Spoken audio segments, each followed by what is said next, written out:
আসসালামু আলাইকুম আমার ভাই বোনেরা, কেমন আছেন আপনারা সবাই?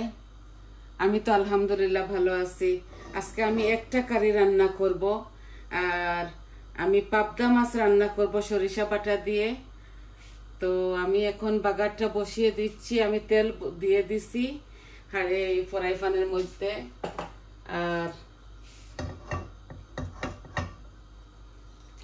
এখন আমি কালো জিরে দিব। তেলটা আমার অলমোস্ট গরম হয়ে গেছে। আমি আমার পরিমাণ মতো কালো জিরা দিচ্ছি। এখানে 4 চামচে আধা চামচ হবে, আর কোনো জিরা দিব না। এই যে আমি পেঁয়াজকে পেস্ট করে নিয়েছি। এখানে একটা অনিয়ন আমি মিডিয়াম সাইজের দিচ্ছি।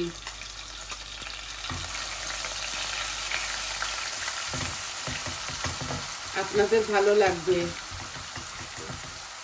আমি এই কারিটা যে রান্না করতেছি, বলেছি না আপনাদেরকে, আমি যতগুলা রান্না করব আমার ঘরেরই, এগুলা কোনো দাওয়াতের রান্না না, এগুলো আমার ঘরের রান্না। আমি এখানে হাফ চামচ থেকে কম দিব লবণ। আমি সরিষা বাটাতেও লবণ দিয়েছি, মাছগুলা যখন ম্যারিনেট করি তখনও লবণ দিয়েছি, লাগলে পরে দেয়া যাবে। তো আমি লবণ দিয়েছি। এখন হলুদ দিব। হলুদ আমি মাছের মধ্যেও মাখাইছি, যে এই হাফ চামচ দিচ্ছি।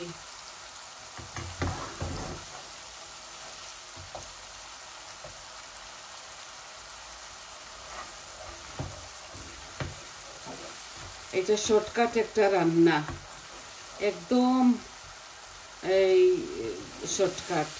আমি মাছগুলাকে ভালো করে কেটে কুটে, এগুলো এত বড় পাবদা মাছ না, এগুলো একটু ছোটোখাটো। তো আমি বানিয়ে ধুয়ে পরিষ্কার করে সরিষা বাটা দিয়ে অল্প অল্প মশলা দিয়ে তেল অল্প দিয়ে এটাকে মেখে ম্যারিনেট করে রেখে দিয়েছি। এই দেখুন, আমি সব মশলা, মরিচ মশলা অল্প অল্প করে সব কিছু দিয়েছি। এখন আমি এই বাগারের মধ্যে অল্প অল্প সব কিছু দিব।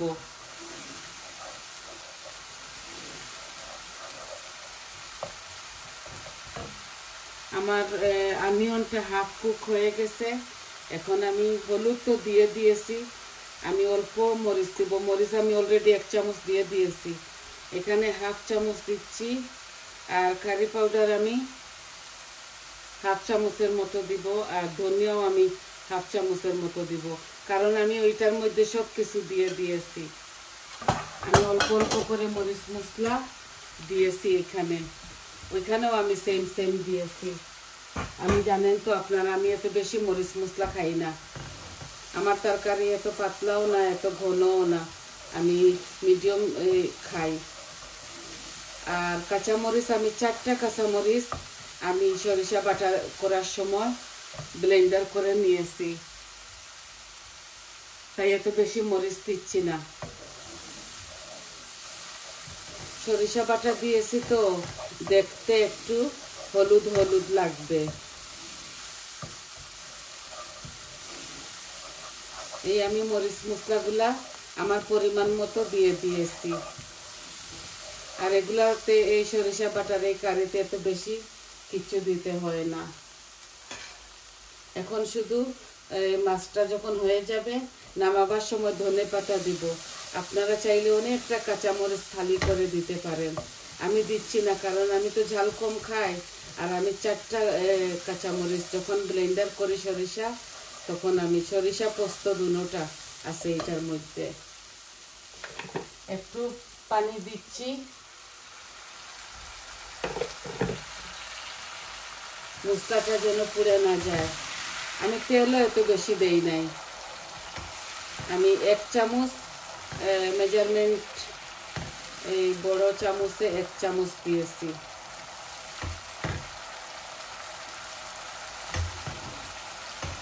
এটা একদম শর্টকাট রান্না, আরো শর্ট বানিয়ে নিয়েছি মাছগুলা ম্যারিনেট করে।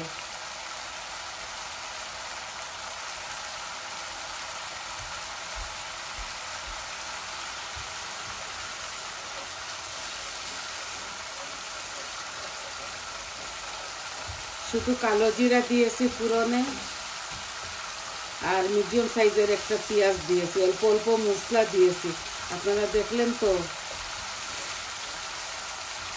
এই আমার এগুলো ভাজা ভাজা হয়ে যাক, তারপর আমি অল্প আমার মাছটা আমি ঢেলে দিব। দেখছেন মশলাটা তেল বেশি উঠছে।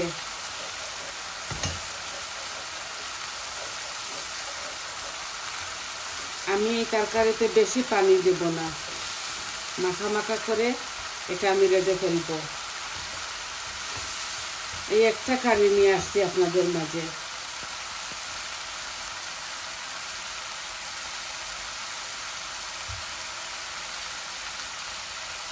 এই আমার মশলাতে তেল বেশি উঠছে। আমি এখন মাছগুলা ঢেলে দিচ্ছি।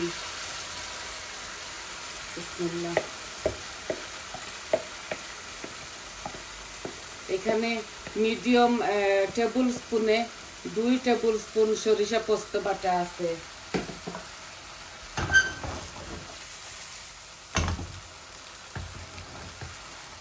এগুলা বেশি নাড়াচাড়া করতে হয় না।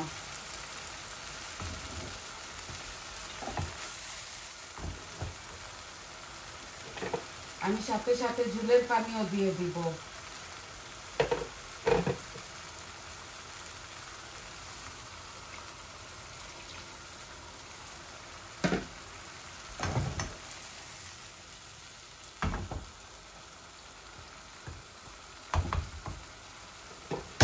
অল্প একটু দিচ্ছি আরো।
এই যে দেখুন অনেকটা সুন্দর হয়েছে কালারটা।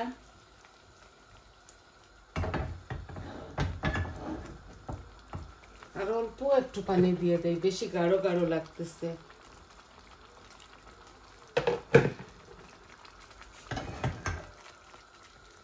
আমি সব মিলিয়ে 1 গ্লাস পানি দিয়েছি।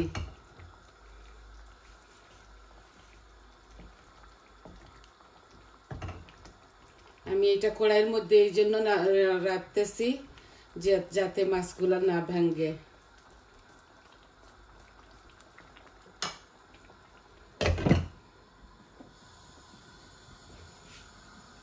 এগুলো এভাবে গাঢ় গাঢ় খেতেই মজা।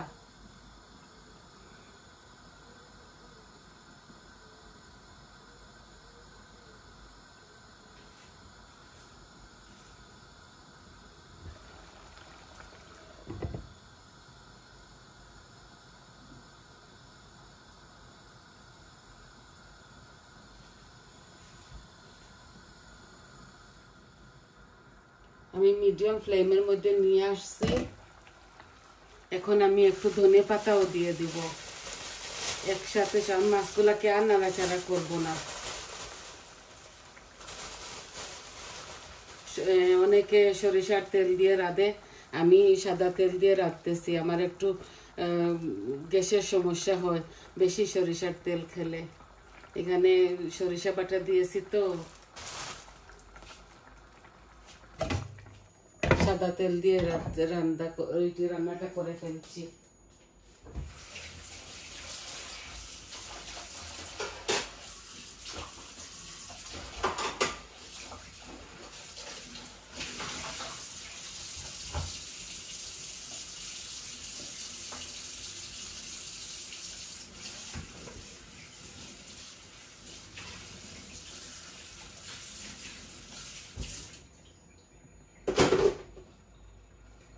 একদম সিম্পল ভাবে রান্নাটা করেছি। এই দেখুন এখন আস্তে আস্তে বলক আসছে, বলক এসেই গেছে। আমি মিডিয়াম গ্যাসের ফ্লেমটা মিডিয়ামের মধ্যে রেখে দিয়েছি।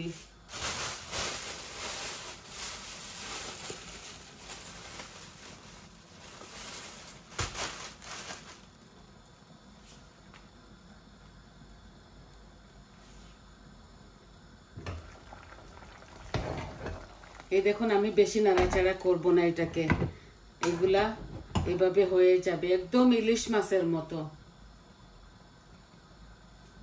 আপনারা এইভাবে রাঁধবেন, খাবেন, দেখবেন বহুত অনেকটা মজা লাগে।